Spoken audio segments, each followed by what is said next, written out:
सभी को नमस्कार। आज हमारा विषय है समास और हमारी कक्षा है 10वीं। तो सबसे पहले हम समझेंगे कि समास होता क्या है। बहुत से बच्चे संधि और समास में कंफ्यूज रहते हैं, तो उनकी जानकारी के लिए मैं बता दूं कि जो अक्षरों का जो मेल होता है वो संधि होती है, और जो शब्दों का अर्थात पदों का जो मेल है वो समास होता है।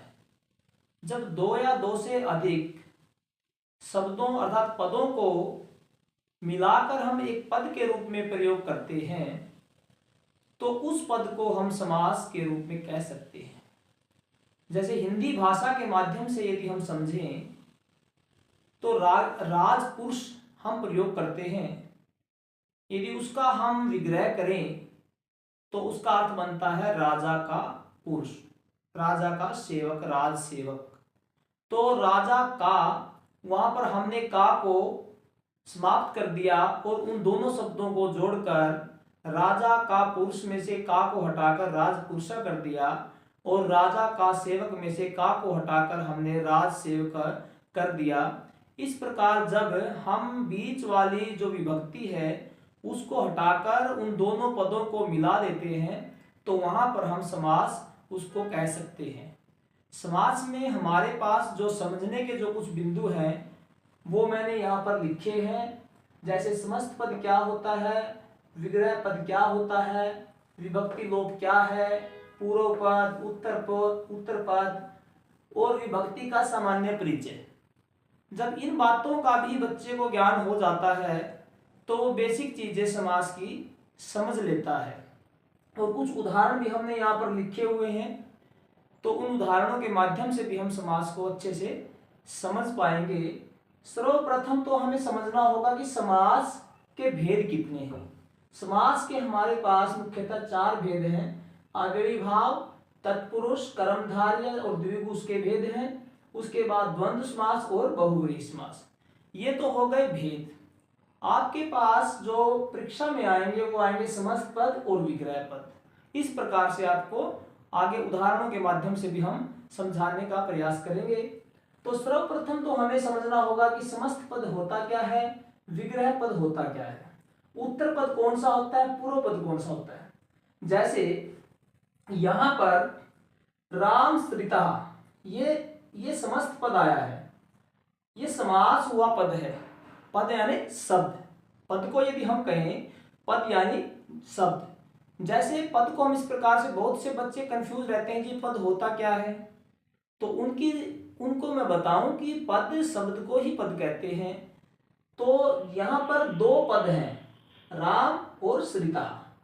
यहाँ पर हमने विग्रह कर दिया रामम श्रिता। समस्त पद का मतलब है उनको इकट्ठा कर देना, और विग्रह का मतलब है उनको विभक्तियों के साथ लिख देना। विभक्ति जैसे मैंने बताया था हिंदी में का, और संस्कृत में जो विभक्ति है वो यहाँ पर मैं थोड़ी देर में अभी समझाऊंगा आपको। तो रामम श्रिता, राम श्रिता को हमने अलग कर दिया, राम अलग कर दिया, श्रिता अलग कर दिया। तो बहुत सूक्ष्मता से हमें इस पे ध्यान देना होगा कि यहाँ पर जो ये बिंदी आई है ये ही विभक्ति है। यहाँ पर विग्रह पद से हमने केवल इस बिंदी को हटाकर इन दोनों शब्दों को जोड़ दिया है। ये केवल बिंदी यानी कि इसको मां भी लिखते हैं कई बार हलंत के रूप में, उसको हटाकर हमने दोनों को जोड़ दिया है, तो ये समस्त पद के रूप में हमने लिख दिया है। जैसे शोक पतिता, यहाँ भी शोकम पतिता।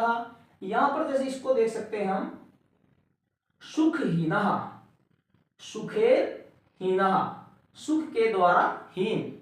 यहाँ पर तृतीया विभक्ति है, तो यहाँ पर हमने ए और ना, देखो सुख में ए और ना जोड़ दिया, जो जुड़ा हुआ है यहाँ पर वो हट गया है।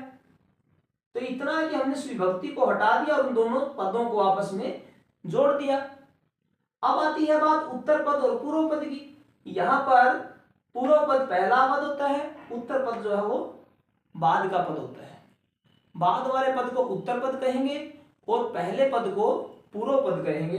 तो इन सभी में पहला पद ये है, इसमें ये है, इसमें ये है, इसमें ये है। और एक बात और हमें यहाँ पर ध्यान देनी होगी कि जो पूर्व पद है वहीं पर विभक्ति का लोप होता है। अब क्वेश्चन उठता है जी लोप क्या होता है? लोप का मतलब है कि वो छिप जाती है, समाप्त नहीं होती, छिप जाने को हम कहेंगे लोप।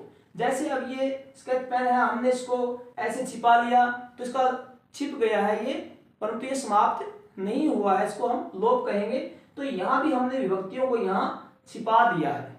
यदि आपके पास परीक्षा में आएगा सुखहीना, तो यदि उसका विग्रह पद आपको पूछा जाए तो उसको आप लिखेंगे सुखेल हीना।